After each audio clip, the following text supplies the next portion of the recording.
50,000 జనాభా ఉంటే ఒక మండలం 4,000 3-4 గ్రామాలు కలిసి కూడా మండలం చేసిపోయారు గతంలో. ఓ లీడర్ నచ్చితే ఆ లీడర్ ఊరినే దాని చుట్టూతో 2 ఎంపీటీసీలు కలిపి 3 కలిపి ఒక మండలం చేసింది. నేను అంతకుముందు ఎంపీగా ఉంటే మల్కాజ్గిరి పార్లమెంట్లో జిల్లా పరిషత్ మీటింగ్కి పోయి కూర్చున్నాం. అందరు కూర్చొని కింద చూస్తే ఎవరు లేరు. నేను సీఈఓని అడిగిన, మీటింగ్ స్టార్ట్ చేయాలి కదా, జడ్పీ జిల్లా పరిషత్ వీళ్ళంతా ఎక్కడ ఉన్నారని. వచ్చింది కదా సార్, అందరు వచ్చారు. స్టార్ట్ అందరు ఏడు ఉన్నారా అంటే ఒక ఆయన చైర్మన్, ఇంకొక ఆయన వైస్ చైర్మన్, ఇంకొక ఆయన ప్రతిపక్ష నాయకుడు, అందరు ఇక్కడనే ఉండు. 5 మంది కలిపి జిల్లా పరిషత్. 5లో ఒక ఆయన నేను వస్తలేనని చెప్పి మిగతా 4 వచ్చి నా పక్కల్ని ఇటు కూర్చురు. కింద ముందర ఎవరు లేరు, ఎవరి దిక్కు చూసి మాట్లాడాలి. అది కూడా ఒక జిల్లా పరిషత్ కింద చేసారు.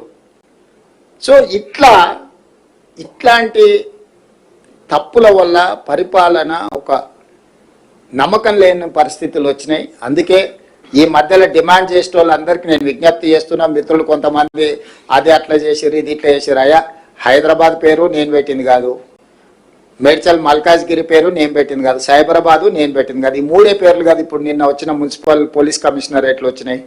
రంగారెడ్డి జిల్లా యాస్టీజ్ అంతకుముందే ఉంది, భువనగిరి అంతకుముందే ఉంది, సంగారెడ్డి అంతకుముందే ఉంది. వాటినే పోలీస్ కమిషనరేట్లు ఏరియాలు సరిహద్దులు అడ్జస్ట్మెంట్ చేసినాం. క్రైము, డెవలప్మెంటు వీటన్నిటిని ఒక దృష్టిలో పెట్టుకొని ఉతగానే సికింద్రాబాద్ మీద కక్ష కట్టి సికింద్రాబాద్ను మొత్తం మాయం చేస్తున్నాను. అసలు సికింద్రాబాద్ పేరు ఉన్నదేడా, నేను తీసిందేడా? హైదరాబాద్ సికింద్రాబాద్ జంట నగరాలు హైదరాబాద్ మున్సిపల్ కార్పొరేషన్లో, గ్రేటర్ హైదరాబాద్ మున్సిపల్ కార్పొరేషన్లో యాస్టీజ్గా ఉన్నాయి. హైదరాబాద్ డిస్టిక్లోనే సికింద్రాబాద్ ప్రాంతం కూడా ఉంది. నేనేం దాన్ని ముట్టుకోలేదు కదా. గ్రేటర్ హైదరాబాద్ మున్సిపల్ కార్పొరేషన్ అట్లనే యాస్టీజ్గా ఉంది. మేడ్చల్ మల్కాజ్గిరి గతంలోనే జిల్లా పెట్టారు, అదే పేరు అట్లనే ఉంది. సైబరాబాద్ ఎప్పుడో పెట్టింది, అదే అట్లనే ఉంది. అంతకుముందు సైబరాబాద్ కమిషనరేట్ ఉంది. ఒకటి వాళ్ళకి కావాల్సిన రాచకోణం దొరల కోట పేరు పెడితే గదొక్కటి తీసినాయా? గదొక్కటి ఒకవేళ చేస్తే గీస్తే కన్నా కోటల పేర్లు మనకెందుకు, రాజుల పేర్లు మనకెందుకు అని సామాన్యుల పేర్లు ఉంటే బాగుంటుందని. రాచకొండ అనేది తెలుసు కదా, దేవరకొండ, రాచకొండ, పద్మనాయక కోటలు అవి. వారికి నచ్చినట్టు అవి పెట్టినట్టున్నాడు. అది ఇర్రేషనల్గా ఉంది అని చెప్పి భువనగిరి జిల్లా అని చేసినాం. రాచకొండను రంగారెడ్డి జిల్లాను ఫ్యూచర్ సిటీ కమిషనరేట్ చేసినాం. ఎందుకంటే మనం పెద్ద నగరమే కట్టుకోబోతున్నాం. కాబట్టి దయచేసి ఎలాంటి వివాదాలకు అధికారుల మీద ఒత్తిడి తెచ్చే కార్యక్రమాలు పాల్పడకండి. రేపు పొద్దుగాల మండలాలు, రెవెన్యూ డివిజన్లు, జిల్లాలు పునర్వ్యవస్థీకరించడానికి ఒక జ్యుడిషియల్ కమిషన్ లాగా వేసి అందులో నిపుణులందరినీ పెట్టి అన్ని ప్రాంతాలు పర్యటన చేసి అందరి ప్రజల అభిప్రాయం తీసుకొని మండలాలలో 10% ± జనాభా ఒకే రకంగా ఉండేటట్టు, రెవెన్యూ డివిజన్లలో కూడా సమానమైన మండలాలు ఉండే విధంగా, జిల్లాలలో కూడా పాపులేషన్ 10% ± పెట్టుకొని ఒక ట్రాన్స్పరెంట్ గవర్నెన్స్ అందించడానికి ఒక పూర్తి స్థాయిలో కార్యాచరణ తీసుకొని దానికి సంబంధించి కూడా ఎవరికి తెలియకుండా సీక్రెట్గా మనం ఇంట్లో కూర్చొని చేసేది లేదు. పూర్తి స్థాయిలో అసెంబ్లీలో డిబేట్ చేసి అందరు సూచనలు తీసుకున్నాకనే గైడ్ లైన్స్ ప్రిపేర్ చేసి అపాయింట్ చేస్తాము. ఎవరు ఎలాంటి అపోహలు, కొత్త ఏదో జరిగిపోతుందని, జిల్లాల పేర్లు తీస్తురని, పెడుతుండ్రని, పెట్టమని, తీయండి అని ఇవన్నీ వదిలేయండి. రేపు బడ్జెట్ సమావేశంలో వీటన్నిటి మీద కూలంకషంగా అన్ని రాజకీయ పార్టీలు చర్చించి విధి విధానాలు ఖరారు చేసి ఏ రకమైన నిర్ణయాలు తీసుకోవాలని అప్పుడు తీసుకుంటాం.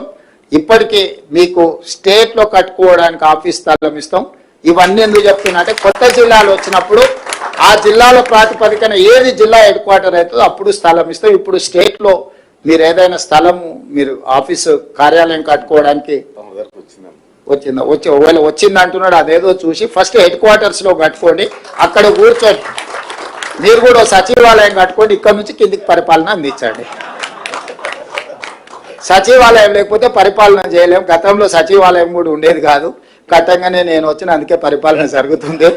మీరు కూడా మీ గెస్టెడ్ ఆఫీసర్స్ కోసం ఒక సచివాలయాన్ని కట్టుకోండి. దానికి సంబంధించిన స్థలాన్ని నేను ఇస్తా.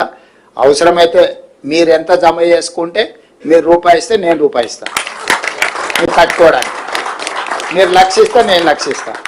మీరు 1,00,000 మీరు జమ చేసుకుంటే నేను కూడా 1,00,000 ఇస్తా. మీరు ఎంత జమ చేసుకొని అన్న మా దగ్గరకు ఇది ఉన్నది ఇంత అంటే అంత మ్యాచింగ్ గ్రాంట్ ఇస్తా. 50-50 మీరు ఒక 50% పెట్టుకొని నేను ఒక 50% ఇస్తా. ఒక మంచి వివిధ రాష్ట్రాల నుంచి కూడా గెస్టెడ్ ఆఫీసర్స్ అసోసియేషన్ వస్తే మీ దగ్గర చూసారే, Telangana gazetted officers association office చాలా బాగుంది. చాలా సమాచారం అంతా ఇక్కడ అందుబాటులో ఉంది అనే విధంగా మీరు కట్టుకోండి. నా వైపు నుంచి ఎప్పుడు మీకు సంపూర్ణమైన సహకారం ఉంటుంది. మీరందరూ కూడా ఈ ప్రభుత్వం మీద అనుకొని నడపండి.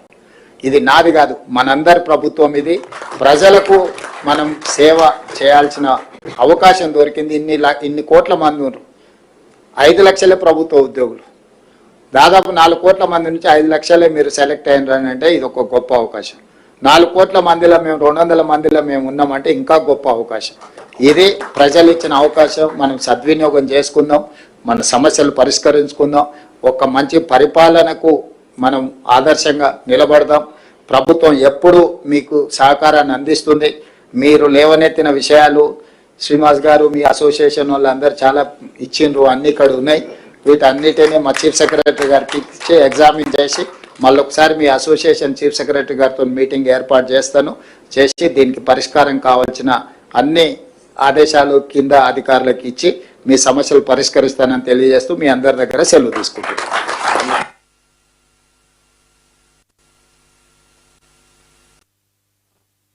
7 లక్షల మంది గెస్ట్ అధికారుల పక్షాన మీ సైన్యం, మీరు భూమి మీద ఉన్నంత కాలం మీ సైన్యమే. మేమైతే పక్కగా జరగం. ఆ మాట ఇస్తూ మీరు ఆదేశాలు ఇవ్వండి, మేము ఇంప్లిమెంట్ చేస్తాం అన్న. ఒక్కసారి మా అధికారులు అంతా, మహిళలు అంతా ఉన్నారు, మీ ఫోటో కోసం ఒక 10 నిమిషాలు సెషన్. అందరూ రావద్దు, అట్లా పిలిస్తేనే రావాలి.